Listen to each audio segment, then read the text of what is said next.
This is the second video in the series on what to include in every lesson, top tips for any educational setting. Tip 3. Ask a large number of questions and check responses of all students. Rosenshine advocates a direct instructional approach to lessons, but it's important to clarify that direct instruction is not lecturing. Student participation should be happening throughout the lesson. Questioning and checking student understanding ensures active participation for all students, provides practice for students, and supports teachers' formative assessment of how correct and confident students are at that moment. Teachers can then decide whether student understanding is secure enough or whether more practice or modelling is required. Questions help students practice new information and connect new material to prior learning. Rosenshine highlights studies that have shown the most effective teachers use Bloom's taxonomy-style high-order questions, such as asking students to explain the process used to answer the question, justify their reasoning, and make connections to other learning steps, how it ties into the broader lesson.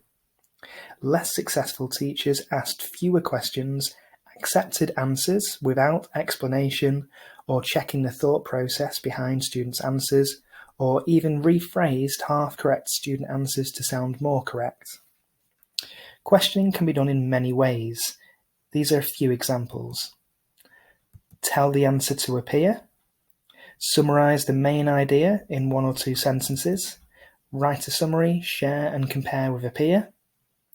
Write the answer on a card or whiteboard and hold it up. Self-assessment. Raise hands, thumbs if you know the answer. Peer assessment. Raise hands or thumbs if you agree with a peer's answer, or if you disagree, thumbs down.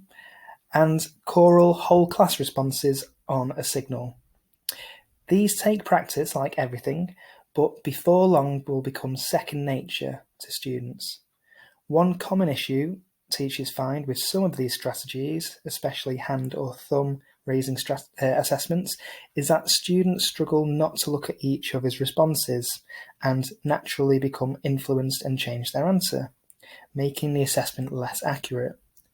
One way around this is to get students to close their eyes before holding up their hands or raising their thumbs.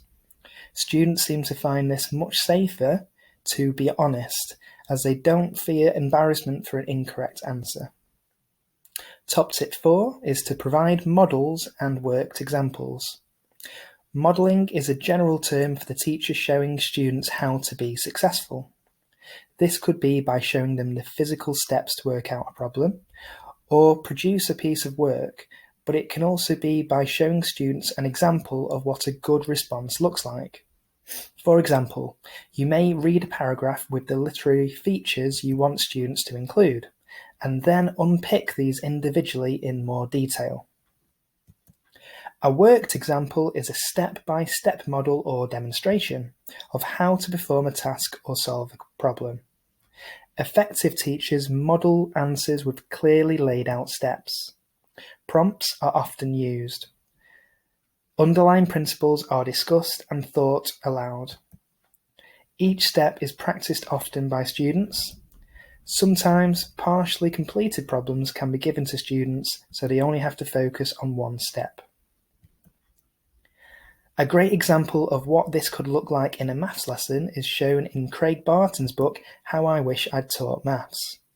Barton advocates by simply drawing a table with 2 columns. The one on the left is for the teacher's worked example. Then the column on the right is for students to practice. Once students have completed their turn, the teacher assesses the student responses quickly and decides whether more practice is needed or the next learning step can be introduced. This example is for an abstract representation of the Make the Next 10 addition strategy, which would have been done after concrete and pictorial examples were practiced first.